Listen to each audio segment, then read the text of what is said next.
Chase, we're so excited to have you with us today, virtually, but that is one of the benefits of technology. I just wanted to start a little bit about where you started before we get right into NIL. So tell me a little bit about growing up. Did you want to play football? Did you want to be at UCLA? Tell me a little bit about that. So I was actually born probably 2 miles from where I am right now at UCLA Santa Monica Hospital. So I'm a UCLA baby, I'm a UC baby. And I grew up here until I was around 4. My parents didn't want me growing up in LA. It's just a little bit fast. So Yeah. before I started preschool, we moved to Austin, Texas, where my father's from, Mhm. really to a town called Round Rock. So I grew up there. My first sport was soccer. I grew up playing the violin. So that's what taught me how to train, how to be excellent in something, and how to focus. Violin practice around 3 or 4 times a week. Ended up going into all the orchestras in Austin, played in the Strings Project, etc. And then on soccer, had a lot of favorite players, and that taught me how to compete and dominate. But after our soccer games on Saturday, that Saturday night, I'd always watch college football. And on Sunday, I loved watching LaDainian Tomlinson run for touchdowns. So I told my pops, I said, I want to be a running back. And he's like, man, you're not taking all those hits. You got a sharp mind. We got to keep it intact. And he was like, man, play quarterback. And so the deal I made with my parents was I'll keep playing soccer, keep playing basketball, keep training, play flag football, but I could start tackle football when I turned 10 in 5th grade. And once that year came, we went 8-1. It was my first season playing quarterback. I fell in love with the position, fell in love with the game, and the rest is history. I grew up, went to Hutto High School, which is the town next over. I grew up on the border between Hutto and Round Rock. I really loved the coach at Hutto, and from sophomore year was really the face of that town. It's one horse town where we had the true Friday Night Lights experience, where the whole town was shut down around 6 o'clock, so everybody could get to the game at 7 o'clock. The mayor was there, the mayor's father was there, and the mayor's grandson was on the team. It was that type of environment, and I just learned how to represent something larger than myself, whether it be my family, my community, my town. And I had hours of media presence and media training. And then my senior year, I won the Gatorade Player of the Year, the Ford Tough Player of the Year, and awards for In-N-Out and Whataburger in the state of Texas. And that prepared me to add value, not just to my community, my town, but also the brands that, wanted to align themselves with me. And I chose UCLA really.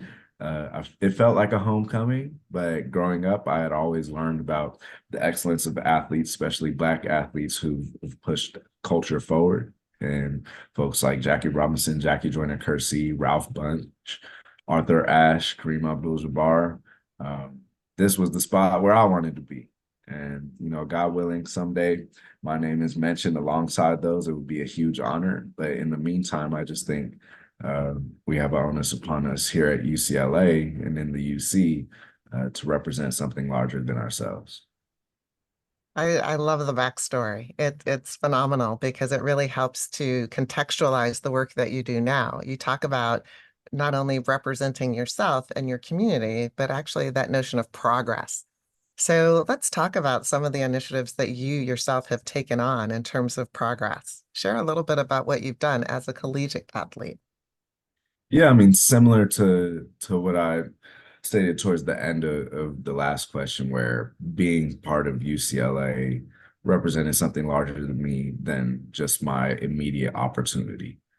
Um, if this is the place where world changers come to, progress society through our sport and through what platform we have outside of our sport, then I felt like every opportunity that I had to try to progress society forward on my end, it would be great taking advantage of.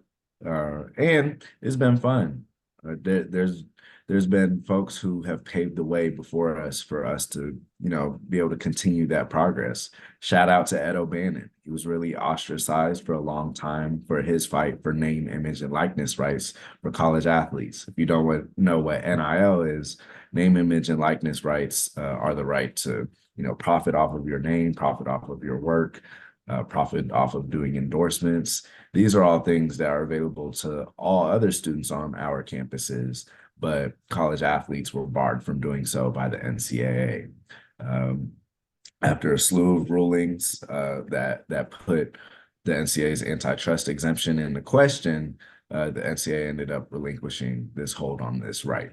And college athletes in June and July of 2021 were first able to exercise these rights. For me, I felt like I had a good background with brands and media, and I was doing, the right things outside of campus. I was UCLA's rep to the Pac-12 Student Council back when it still existed, and I was football's rep to the Bruin Athletic Council. And then once COVID hit, everything sort of slowed down, but I kept pressing. I was UCLA's rep to Governor Newsom's Return to Training Task Force. At that time, I was interning on the communication side for Accelerator for America, which is one of the largest economic development arms on the West Coast for the public sector. We raised 40 billion for the Angelino campaign, which supported a lot of Angelinos during COVID. And I was part of the Bruins Vote initiative that led to 90% voter registration amongst college athletes here at UCLA. It was really fun to get involved with my community. I think it set a really good groundwork. I grew up going to the Round Rock Serving Center and seeing how that affected my community. And by, volunteering on organizing or taking a directory of our food pantry, I saw how many folks in our community depended on it. People I went to school with, people who I was friends with, that I'd see their mothers or their fathers coming in and shopping for the family. And so once I started earning money through my NIL experience, I wanted to make sure that I found a way to give back. I'm Christian, so I found a way to tithe through, philanthropy. And so I struck a partnership with the LA Regional Food Bank. And with them, it's been some of the most fun work being able to, offer some of the money that I'm making for the LAUSD backpack program, where LAUSD school kids who rely on school for breakfast and lunch during the week don't starve on the weekends.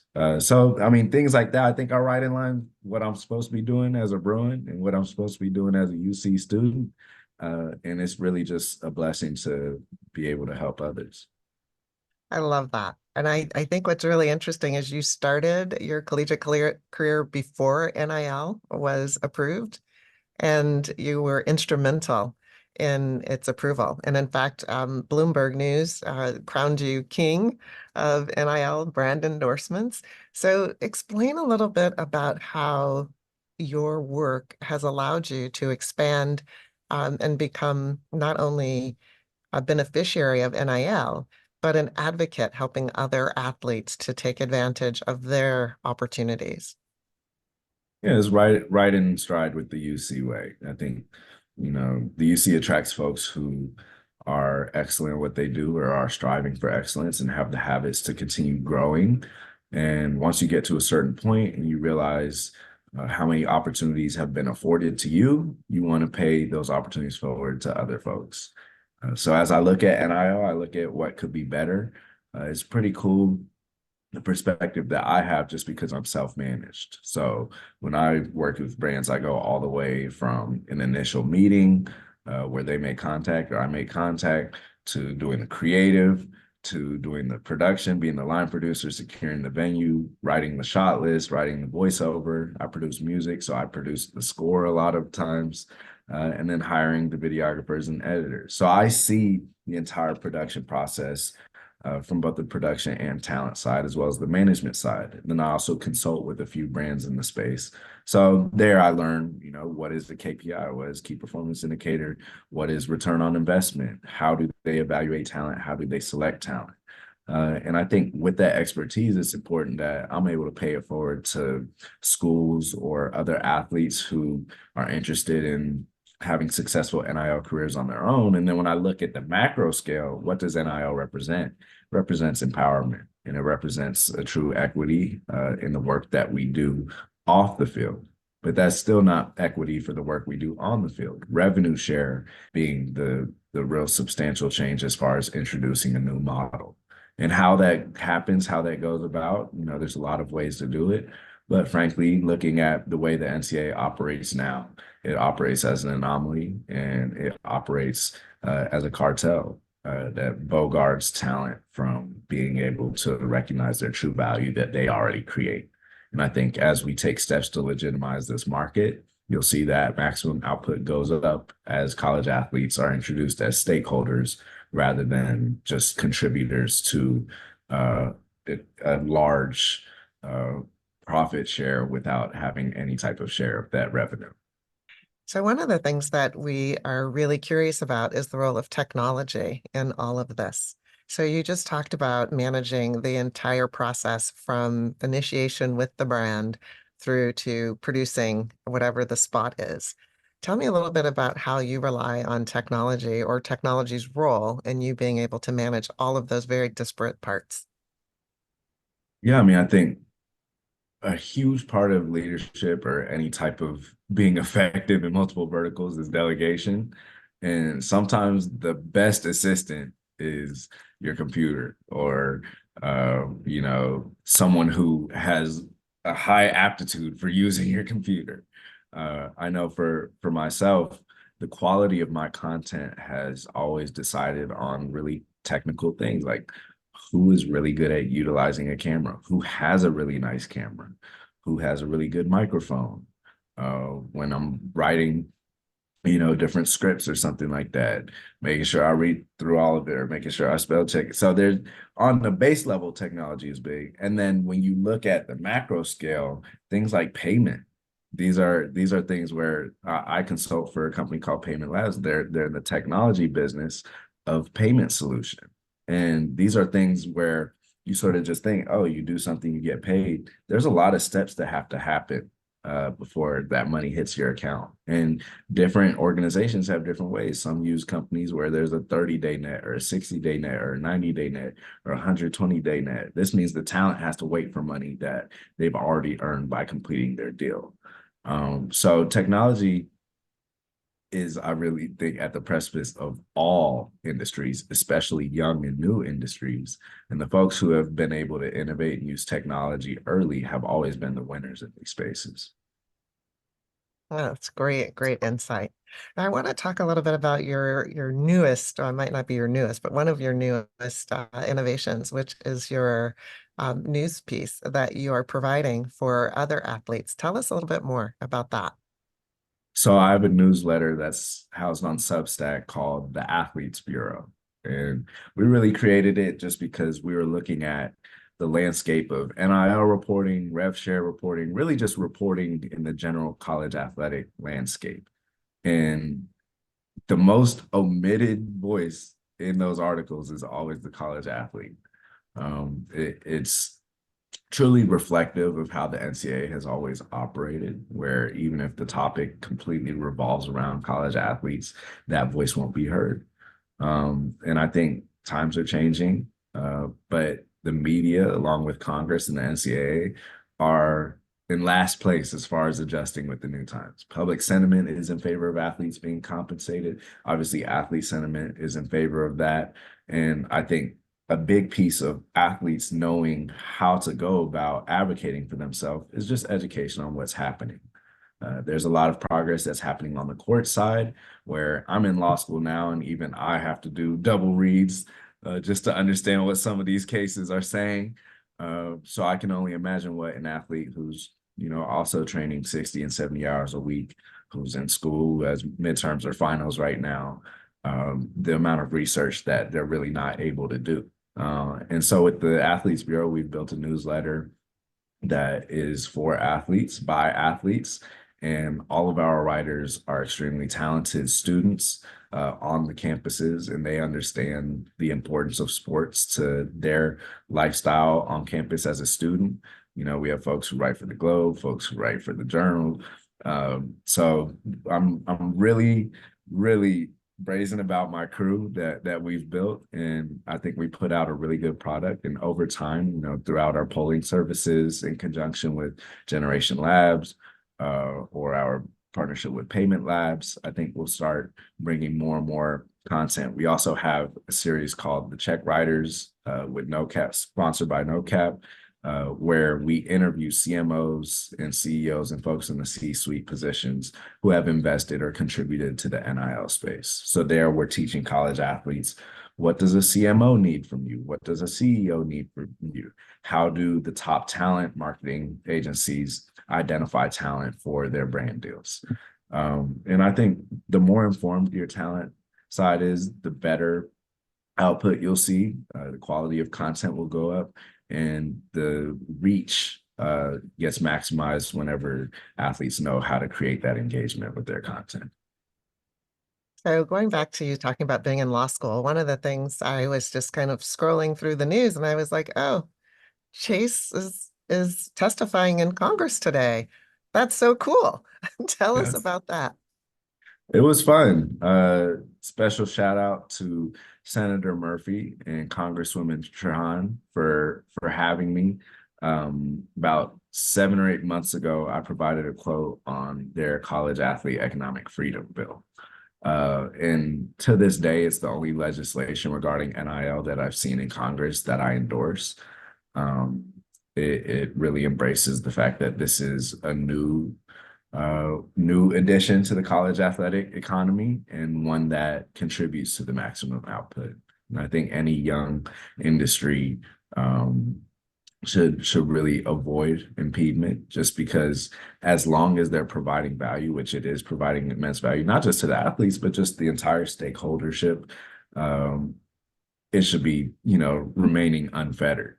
As far as me speaking at Congress, there was a bill brought by Chairman Gus Bilirakis that had some pretty unsettling stipulations in there that involved, appointing basically a federal bureaucracy to oversee NIL deals, and it would have killed branded NIL, just because at heart NIL deals are influencer marketing relationships. And CMOs don't want to have to go through Congress every single time they want to work with the influencer or athlete on the campus. And it was important to hear from the college athlete perspective, the implications that NIL provides as pros and the cons of over-regulating it. And so that experience was great. I'm really grateful for it. And I felt like I stood my ground. It's very important for college athletes going forward to feel empowered in those rooms. At the end of the day, who's going to speak up for us if not us? And I think a lot of the progress throughout society has happened because college athletes have felt empowered by their great campuses and great communities around them to speak out about what they say. Because, whether we like it or not, from 20 to 22 or 23, as college athletes, a lot of time we have the largest platforms on our campuses. And it's important that we use that for the greater good of all our classmates and all the folks who are within the UC system, the way I see it. That's awesome. So with that kind of reflection, what advice would you have for student athletes as they not only embark on their career, but think about how they leverage their career into the future, be it on or off of their respective field or courts? Yeah, I mean, I would say really two things. College athletes, there are folks out there who want to support you. There are folks out there who believe in you, and nobody is more qualified to work in the corporate world than a college athlete. I was talking about this with a friend a few weeks ago. We were talking about how we've been doing pretty much 10, 12-hour days for the last decade and a half, just training every day. You train, you go to school, you train again, you eat right 3 times a day. These are all disciplines that a lot of folks really have never had to practice at that age. And then to do all of this on top of always physically hurting, working in corporate should probably be pretty easy compared to that. So I think as athletes, it's really important to understand, just because we've always worked in an industry where our value is not really given back to us, that does not mean that we don't have value. Every college athlete is part of a multi-billion-dollar industry. Few folks can say that they've worked in those types of economies while they were students. I'd also say make sure you stay informed and make sure you recognize the platform that you have. Here at the UC, there's been a lot of athletes who have changed the world, and understand that you have to use the university that you go to. Don't let it use you. And what I mean by that is there's resources here at UCLA. There's people here at UCLA. There's a network. There's folks where if you're able to continue articulating about what you're doing and you continue to push the boundaries, you'll see that there's a support system and there's a future in that. Regardless if you make money off of NIL in college or not, practicing good financial habits, practicing what it's like to reach out to a brand, what it's like to consider what a brand needs. These are all practicing how you apply your value to others. And I think there's something that's so pure about that when it comes to college. It's all education, it's all a learning experience. And I'm just really glad that, because of certain folks who are alums of the UC system, NIL has been here to educate and add to that cumulative experience, and revenue share will provide new opportunities to practice financial health and wellness. That's fantastic. As we wrap up, is there anything that you'd like to share? Yeah, make sure you peep the Athletes Bureau on Substack. If you want to follow along with what I'm doing on a more personal level, I'm on LinkedIn, Chase Griffin. I'm on Twitter and Instagram at ChaseQB11. I really appreciate this time. I wish I could be there in person, but I'm really honored that that time would have me. This conversation has been fun, and it's all love to all the UC.